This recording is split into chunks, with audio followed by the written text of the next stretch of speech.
पाकिस्तान दा अफगान तालिबान रजीम के खिलाफ ऑपरेशन गज़ब लिल हक कामयाबी नाल जारी है। ऑपरेशन गज़ब लिल हक अहदाफ के हसूल तक जारी रखने का ऐलान। सिक्योरिटी जराए के मुताबिक ताज़ा हमलियां विच किला सैफुल्ला सैक्टर विच आला जिरगा थाना अफगान रहीम थाना पोस्ट तबाह हो गई।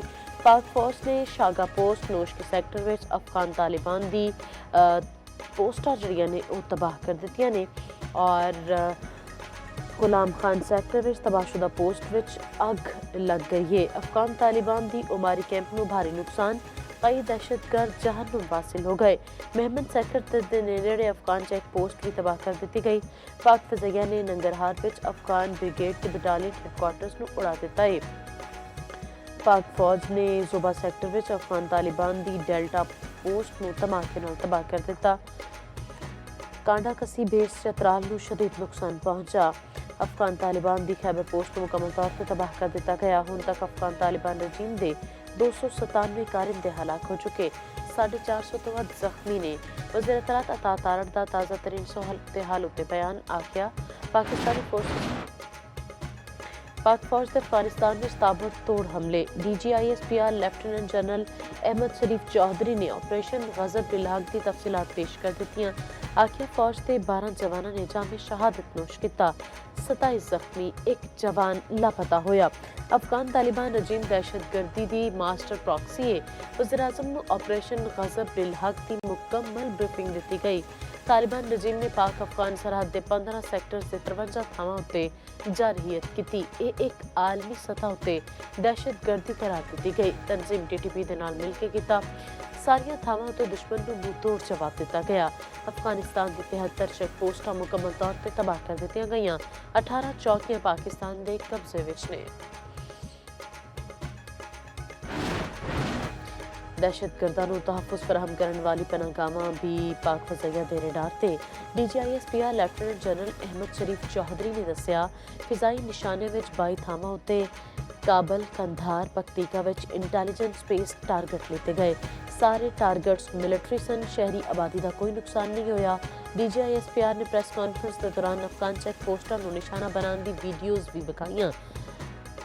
वर्सक सैक्टर विच अफगान पोस्ट उत्ते पाक फौज के जवानों के बुलंद हौसले नूं भी विखाया। पाक फौज के जवानों ने अफगान पोस्ट उत्ते लाया तालिबान का झंडा एहतराम नाल लाया।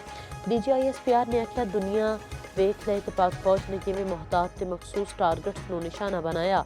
अफगान तालिबान रजीम नूं किसी एक नूं चुनना होवेगा।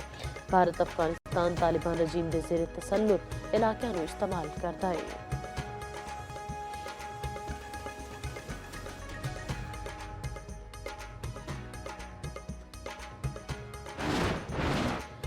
बेशक साढ़े दुश्मन नूं घर वसाओ, लेकिन दुश्मन का किरदार अदा न करो।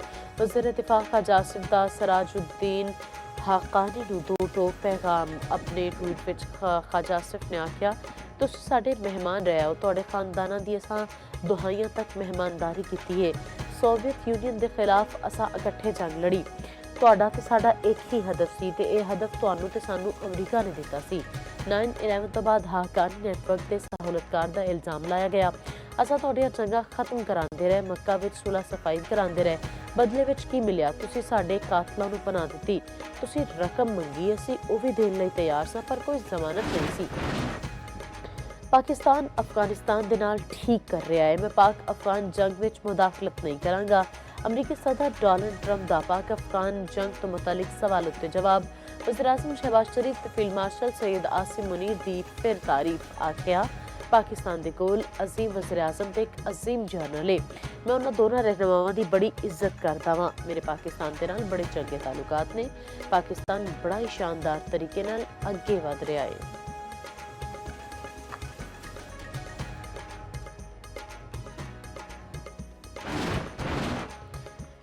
मुल्क के मुख्तलिफ शहरों में पाक अफवाज के हक विच रैलियां। अफगान तालिबान नूं मुंह तोड़ जवाब देने उत्ते मुसल्ला अफवाज नूं खिराज तहसीन। नौजवान पाक फौज के हक विच निकल आए।